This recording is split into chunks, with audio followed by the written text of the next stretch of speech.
deh takalan nyata MOU-nya hana muntung kegitannya bangsa Aceh.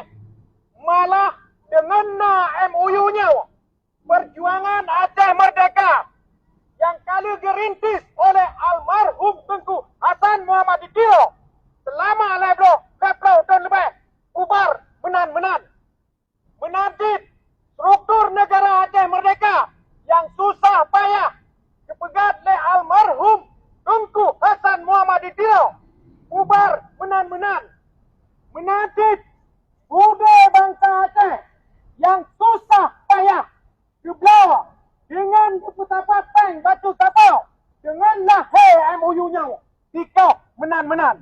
Maka daringan kita tahu kesimpulan bahawa MOU-nya nak menguntung 100% ke Indonesia.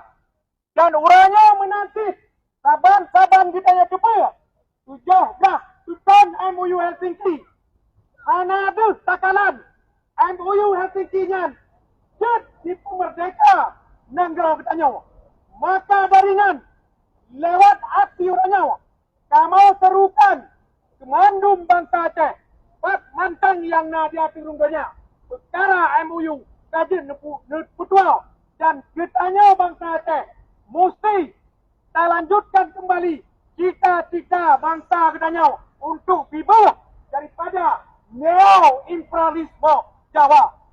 Aceh Merdeka! Aceh Merdeka! Aceh Merdeka! Free Aceh Free! Free Aceh Free Aceh! Free Aceh. Free Aceh! Ada pejuang-pejuang Aceh, Papua dan Maluku. Jangan pernah menyerah. Jangan pernah takut. Mungkin berjuang kita ini ada sakit, ada susah, ada manis, ada pahit. Inilah namanya perjuangan. Yang penting setiap kita jatuh, kita harus bangun. Mati dalam perjuangan itu lebih suci, lebih bagus, lebih indah daripada kita bergabung dengan negara yang dipimpin oleh bandit-bandit yang ada di Jawa. Lun pingat kemandum bangsa Aceh, terutama bangsa Aceh yang na di Nanggro. Nya urang draw ne di Nanggro, memada ne kalen-kalen mantong, memada ne iem draw ne mantong. Acehnya ho siuro ho semakin pak luya. Jit ne kalan orangnya di Aceh.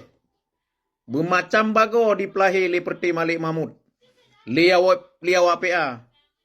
Dengan tujuan je hana lain. Untuk dipekang rawa je awaknya. Tan lebih darinya. Saban-saban katanya depa. Hubungan katanya Aceh dengan GAM. Selama GAM-nya mantang dipejuang hak-hak orang Aceh. Dan masa konflik, bangsa Aceh hana pernah gejuk hitam putih ke awak GAM, sehingga GAM-nya jid ipegat pehun awaknya atas bumi Aceh. Orangnya, GAM kai menyerah dengan Jawa ke 20 tahun, maka hubungan katanya Aceh dengan GAM ka selesai. Jadi, pemantangnya ipegat le GAM, le awak PA, le Perti Malik Mahmud di Aceh, nyan ben iem rawa ne. Awaknya hana mudang siapa le katanya. Awaknya nak ke pesuruh Jawa. Awaknya nak ke kerja ke Jakarta. Jin nak kalau orangnya kalian. Macam-macam dipena oleh awak PA. Liberty Malik Mahmud. Yang tujuan je apa lain. Untuk dilindung rawa je. Dan untuk dipekang rawa di atas bumi Aceh. Untuk dijajah orang Aceh lagi. Terima kasih.